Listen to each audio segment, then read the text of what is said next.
accustomed to not waiting for the next paycheck to pay my bills or to kind of be somewhat in the green. We don't want to live paycheck to paycheck. It's 2024. Only been a few hours, but it felt like days. Only been days, but it felt like months. Been gone for a year, only know like once. Life moves fast when you do what you want. Hey guys, what's up? It's your girl Amani, and I'm back at y'all today with a whole nother video. Today we're going to switch things up a bit, and we're going to be talking about finances. I'm going to be telling you guys about how I saved $10,000 in 2 months. I have to keep in my head that I need to slow down a little bit because I talk really fast, but forgive me. I've worked in the financial industry, customer service for over 10 years. So it's just in me to get that information in there, get it out the way, and move on to the next subject. But I'm going to slow things down a little bit today so that you guys can understand. So I'm going to get right into the nitty gritty. I'm not going to hold you up. But before I do, don't forget to hit that comment, like, and subscribe button so that you're always up to date on my videos. We don't gatekeep over here, okay? I saved $10,000 in 2 months. The first step for me was understanding how much I made a month and ways that I can increase my income. I realized that I did not make enough to the point where I could save substantially in such a short amount of time. I set a goal for myself to save $30,000 to $40,000 by December, and it looks like I'm definitely on track to reaching that goal and maybe even surpassing that goal. I've come a long way when it comes to my relationship with money, and I definitely think it's hereditary. For some people, it's very hard to even understand their relationship with money. They seem to get it and it just goes really fast.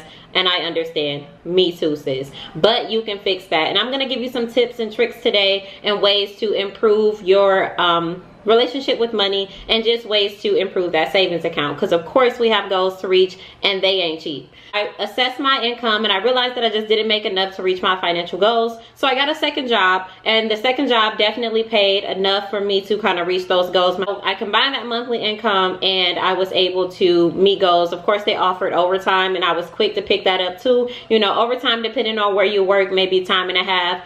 And it can vary. It may even be more than that, but it was definitely beneficial. So I definitely suggest looking for ways to increase your income and make sure that you make enough so that you can save substantially to meet your goals. If that doesn't apply to you, you can entirely skip that step and go right into the second step, which is budgeting. So budgeting for me was definitely important. I needed to understand my cash flow. You can't possibly save lucratively or just in its entirety if you don't understand how your money is being spent.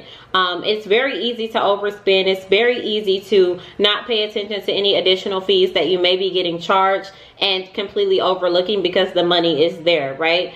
For me, I definitely got down into the nitty gritty. I assessed everything from subscriptions to past due debt payments, to how I wanted my rent to be taken out of my bank account. I literally assessed every single thing. I did not leave any stone left unturned, okay? I went through my subscriptions and I literally canceled everything. There was not a subscription in this world that I needed and that had significance to me at that time. I worked so much that it didn't even make sense for me to have a Netflix, a Hulu, an Apple Music. I didn't use them. So that was money that was being spent for no reason at all. You may want to do the same thing. You know, you may realize that, hey, I'm paying $19.99 a month for this service that I barely use. I'm paying, Netflix has gotten so expensive. I remember the days when Netflix was like $5.99 and the whole family could share a password. Like, I can give my password to my mama, my grandma, my brother, my boyfriend, anybody in the world, and it was not an issue.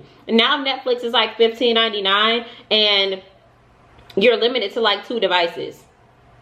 Rule number 3 for me was discipline. I gave myself in my budget $250 a month and I had to stick to that budget. I could not transfer funds from my savings account. I could not find ways to finesse the money so that I could have extra a month. My goal for myself was to teach myself boundaries and establish them and stand on them. We standing on business. I don't like asking people for anything. It could just be the Leo in me, but it's just literally not happening. I will literally get out here and shovel snow if I had to get my couple dollars. That's just how I am. And then I have a baby girl, so it was just so important for me to make sure that I'm putting myself in a position that makes sense so that I can set her up for success in the future when it comes to her education, when it comes to just providing her a lifestyle that is memorable, right? We've all had childhood experiences that we grew up and we just weren't too fond of reflecting back on those times, and I want to break those generational curses.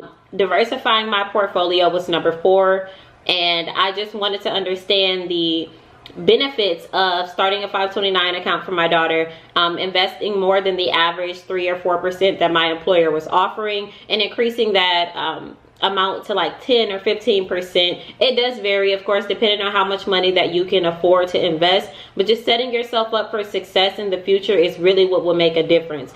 Today's time is important. You deserve to enjoy yourself. No one wants to work for no reason, but at the same time, you have to keep in mind that your future is also important. We can't live in the now and completely neglect the future. And when we get to those retirement ages, we're not set up for success. I know so many people that have retired and they still have to pick up a part-time job in order to make ends meet. And I notice in our community, it's just not a lot of people that are financially literate. People make it seem like it's so very hard to get a grip on your finances, but it's literally being disciplined. I feel like anything in the world that's worth having is worth working hard for, and it's worth being disciplined about. I wanted to make this video short and sweet. All of the videos that I've seen on YouTube on my financial journey has been very somewhat complicated, right? They make it seem like saving is literally such a hard thing to do, and it is not.